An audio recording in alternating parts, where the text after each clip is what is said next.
Hello everyone, welcome to my channel Sahu academy. This is Anshu. Guys, कैसे हैं आप सभी? तो आज इस वीडियो में हम बात करने वाले हैं CUET PG 2022 के सिलेबस के बारे में। इस वीडियो में आपको बताऊंगा MBA, जिसका जो पेपर कोड है वो है PGQP38।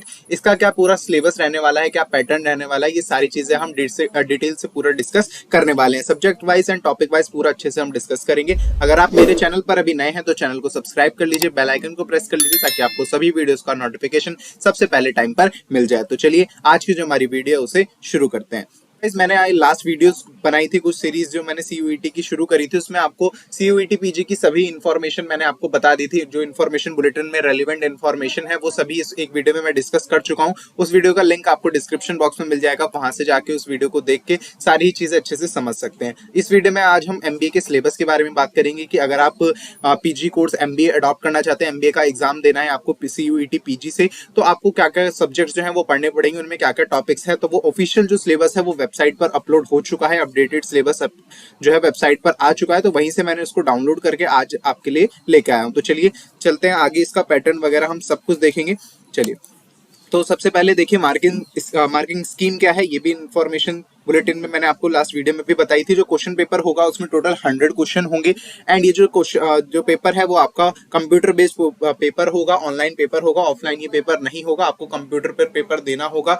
And MCQ types question होंगे, जैसे कि आपको बताइए MCQ टाइप्स क्वेश्चन होंगे जिसमें आपको 4 ऑप्शन दिए जाएंगे, उसमें से एक करेक्ट आंसर होगा। एंड अगर आप एक करेक्ट आंसर करते हैं तो आपको 4 मार्क्स मिलेंगे। एंड वहीं अगर आप कोई क्वेश्चन गलत कर देते हैं तो क्वेश्चन गलत होने के बाद आपकी जो नेगेटिव मार्किंग है वो इसमें होगी, इसमें आपका 1 मार्क्स जो है डिडक्ट कर लिया जाएगा। और टोटल जो टाइमिंग आपको मिलेगी पूरे 100 क्वेश्चन सॉल्व करने के लिए, वो आपको 2 आवर्स का टाइम मिलेगा, यानी 2 घंटे का टाइम आपको पेपर के लिए मिलेगा। चलिए, तो एग्जाम पैटर्न की बात करें तो एग्जाम पैटर्न जो है MBA का, उसका पेपर कोड है PGQP38। तो इस पेपर कोड का आप एग्जाम देंगे तो आपका जनरल पेपर रहने वाला है, जिसमें कि आपके 2 पार्ट होंगे, part A and part B।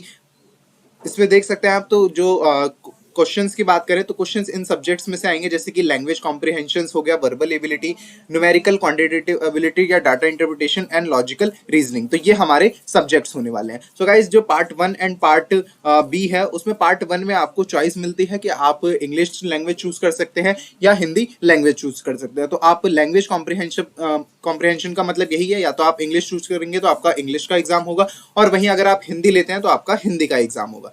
So guys, चलिए हम चलते हैं अब आगे अपने सब्जेक्ट्स की तरफ कि कौन कौन से सब्जेक्ट्स इसमें रहने वाले हैं। सो गाइस, अगर आप MBA का पेपर देने वाले हैं तो उसमें आपको 4 सब्जेक्ट्स का एग्जाम देना होगा। पहला जो सब्जेक्ट है लैंग्वेज कॉम्प्रिहेंशन से है, वो कि इंग्लिश है एंड हिंदी है। जो भी आपने चूज किया होगा पर्टिकुलर, वो आपको उसमें मिलेगा। एंड जो सेकंड है वो हमारा मैथ्स है। मैथ्स से आपके क्वेश्चन आएंगे, लॉजिकल रीजनिंग से क्वेश्चन आएंगे एंड डाटा इंटरप्रिटेशन से क्वेश्चन आएंगे। तो इन 4 सब्जेक्ट से आपके टोटल 100 क्वेश्चन आने वाले हैं। चलिए, तो सबसे पहले हम इंग्लिश का सिलेबस देखते हैं कि इंग्लिश में कौन कौन सा सिलेबस जो है या कौन कौन से टॉपिक्स इसमें आएंगे। तो इंग्लिश कॉम्प्रिहेंशन की बात करें तो पूरा इसमें इंग्लिश ग्रामर आ जाएगा। इंग्लिश ग्रामर जैसे कि आप उसमें टेंसेस हो गया, एडवर्ब, नाउन, एडजेक्टिव, ये सारी चीजें आपकी इंग्लिश ग्रामर में आ जाएंगी। इसके बाद ग्रामर यूसेज एरर, यानी आपको इंग्लिश से रिलेटेड जो एरर्स होती है, ग्रामर से रिलेटेड एरर्स आपको दी जाएंगी, उसमें आपको एरर्स को करेक्ट करना होगा या आपको वहां पर एरर ढूंढनी होगी। इसके बाद है जंबल पैरा, यानी आपको पैराग्राफ दिया जाएगा, एक पैराग्राफ दिया जाएगा, उसको आपको एक सही सीरीज में यानी जंबल करके लगाना होगा। वो डिफरेंट तरीके से दिया होगा एंड आपको एक मीनिंगफुल पैराग्राफ आपको बनाना है। देन इसके बाद है सेंटेंस करेक्शन, यानी सेंटेंस का करेक्शन करने के लिए आ सकता है। एक सेंटेंस आपको दिया होगा, उसका जो कुछ पार्ट है वो इनकरेक्ट होगा तो वो आपको करेक्ट उसमें करना होगा। सेम ऐसे ही सेंटेंस इंप्रूवमेंट है, उसमें भी आपको कुछ इंप्रूवमेंट करना होगा। नेक्स्ट हमारा रीडिंग कॉम्प्रिहेंशन, जैसे कि आप अनसीन पैसेज करते थे तो अनसीन पैसेज की तरह ये रीडिंग कॉम्प्रिहेंशन है। इसके बाद है पैराग्राफ कंप्लीशन, यानी आपको एक पैराग्राफ दिया जाएगा, उसमें बीच में कुछ कुछ जो लाइंस है या कुछ जो डैश आपको मिलेंगे, वहां पर उसको सुटेबल वर्ड्स आपको उसमें फिल करने होंगे एंड ऑप्शंस आपको दिए होंगे। इसके बाद वन वर्ड सब्स्टिट्यूशन आ जाएगा, वोकैबुलरी में सिनोनियम्स, एंटोनियम्स है एंड इडियम एंड फ्रेजेस है। तो ये जो 3 टॉपिक्स हैं लास्ट के, वो पूरा हमारा वोकैब में कवर हो जाता है। One word substitution, synonyms and एंटोनियम्स and idioms and phrase. तो ये हमारा इंग्लिश का सिलेबस था। इंग्लिश में सिर्फ यही टॉपिक्स आपको पढ़ने हैं, इससे ज्यादा आपको नहीं पढ़ना है। इन्हीं हिंदी में से क्वेश्चन आएंगे। चलिए तो आगे हम चलते हैं अपने हिंदी की सिलेबस की तरफ कि हिंदी अगर आपने चूज किया तो हिंदी में आपको क्या क्या पढ़ना है। तो हिंदी में हिंदी पाठ बोधन में देख सकते हैं आप हिंदी व्याकरण। सो गाइस हिंदी व्याकरण में आपके जो टॉपिक्स हैं वो टॉपिक्स ये हो सकते हैं जैसे कि संधि हो गया, कारक हो गया, लिंग हो गया। तो ये सारे जो व्याकरण के टॉपिक हैं वो इसमें आएंगे। इसके बाद है अशुद्ध प्रयोग, इसके बाद है परिच्छेद का उचित क्रम, उचित क्रम यानी वही जो जंबल सेंटेंस था ये वही है। वाक्य अशुद्धि, वाक्य अशुद्धि यानी आपको वाक्य शुद्धि यानी इसमें आपको इंप्रूवमेंट करने के लिए आ सकता है। वाक्य परिष्कार है। पाठ बोधन में आपका वही एक पैराग्राफ दिया जाएगा, उसमें से कुछ क्वेश्चन दिए जाएंगे। पाठ वाक्य की पूर्णता यानी जो मैंने आपको इंग्लिश का सिलेबस बताया था जस्ट बिल्कुल सेम वही है जैसे कि हमने यहाँ पर देखा था इंग्लिश ग्रामर, तो यहाँ हिंदी व्याकरण है। अशुद्ध प्रयोग में आप देख सकते हैं यहाँ पर जैसे कि यूसेज पैसेज दिया था, तो वही सारी चीजें इसमें भी आने वाली हैं। तो पाठ्य बोधन है, वाक्य की पूर्णता है, अनेक शब्दों के लिए एक शब्द यानी वन वर्ड सब्स्टिट्यूशन है, समानार्थी एवं विलोम यानी एंटोनियम सिनोनियम्स हो गए, एंड इडियम फ्रेजेस यानी मुहावरे एंड कहावतें। तो ये हमारा हिंदी का सिलेबस था।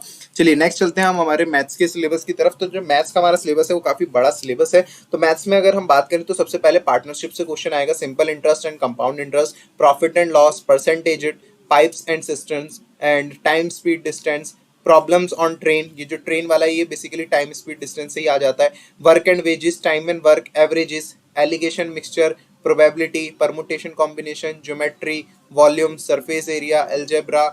एंड नेक्स्ट टॉपिक है हमारा quadratic and linear equation, surds indices, exponents and power, mensurations, fraction and decimals, ratios and proportion line, simplification and approximation. तो ये हमारा पूरा मैथ्स का सिलेबस है। चलिए आगे चलते हैं हमारे रीजनिंग की सिलेबस की तरफ। तो नेक्स्ट जो हमारा सब्जेक्ट है वो है लॉजिकल रीजनिंग। रीजनिंग के अंदर देखिए जो रीजनिंग के अंदर टॉपिक्स आएंगे वो बेसिकली यहाँ पर दिए गए हैं, जैसे रैंकिंग टेस्ट हो गया, linear arrangements, matrix arrangement, sequencing यानी आपको सीक्वेंस दिया जाएगा, सीरीज आपको फिल करनी होगी उसमें, statement arguments, cause and effect, statement assumption. Next है स्टेटमेंट एंड क्लॉज कंक्लूजन जैसे कि आपका सिलोगिज्म में आता है, नंबर सीरीज है, ब्लड रिलेशन है, coding decoding and inferences, non verbal reasoning है। इसके बाद एनालॉजी टेस्ट है, सिंपल बेस्ड सिंपल नहीं सिंबल बेस्ड प्रॉब्लम्स है यानी सिंबल्स आपको दिए गए उस पर बेस्ड आपको प्रॉब्लम्स दी जाएंगी, डायरेक्शन एंड डिस्टेंस टेस्ट है, एंड लास्ट जो हमारा हुआ है एनालिटिकल रीजनिंग। तो ये हमारा पूरा रीजनिंग का सिलेबस है। रीजनिंग में ये टॉपिक्स आपको पढ़ने होंगे।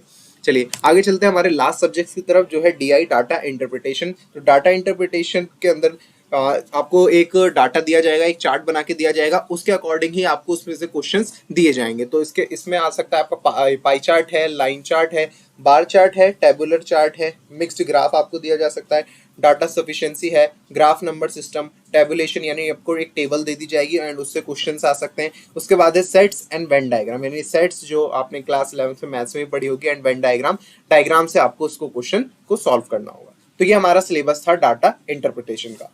सो गाइस ये 4 सब्जेक्ट्स के सिलेबस थे हमारे, एक डाटा इंटरप्रिटेशन हो गया, लॉजिकल रीजनिंग हो गया, एंड इसके बाद हमने मैथ्स का सिलेबस देखा था, एंड मैथ्स के बाद हम मैथ्स के पहले हमने देखा था हिंदी का सिलेबस, हिंदी एंड इंग्लिश। तो हिंदी और इंग्लिश दोनों में आपके पास चॉइस है। जब आप फॉर्म फिल करेंगे तो वहां पर आपको पार्ट ए या पार्ट ए के लिए आप लैंग्वेज चूज कर सकते हैं, हिंदी लैंग्वेज या इंग्लिश लैंग्वेज। तो फॉर्म मैंने भर के दिखा रखा है, लिंक आपको डिस्क्रिप्शन बॉक्स में मिल जाएगा उस वीडियो का, वहां से आप फॉर्म को फिल कर सकते हैं। सो गाइस चलिए आज की हम वीडियो यहीं पर एंड करते हैं। आज मैंने आपको इसमें एमबीए का पूरा कंप्लीट सिलेबस बताया, सभी टॉपिक्स मैंने आपको इसमें बताया बिल्कुल सब्जेक्ट वाइज। आई होप आपको ये वीडियो काफी ज्यादा पसंद आई होगी। अगर आपको वीडियो पसंद आई है तो वीडियो को लाइक करिए, चैनल को भी सब्सक्राइब कर लीजिए, बेल आइकन को प्रेस कर लीजिए ताकि आपको सभी वीडियोस का नोटिफिकेशन सबसे पहले टाइम पर मिल जाए। Thank you.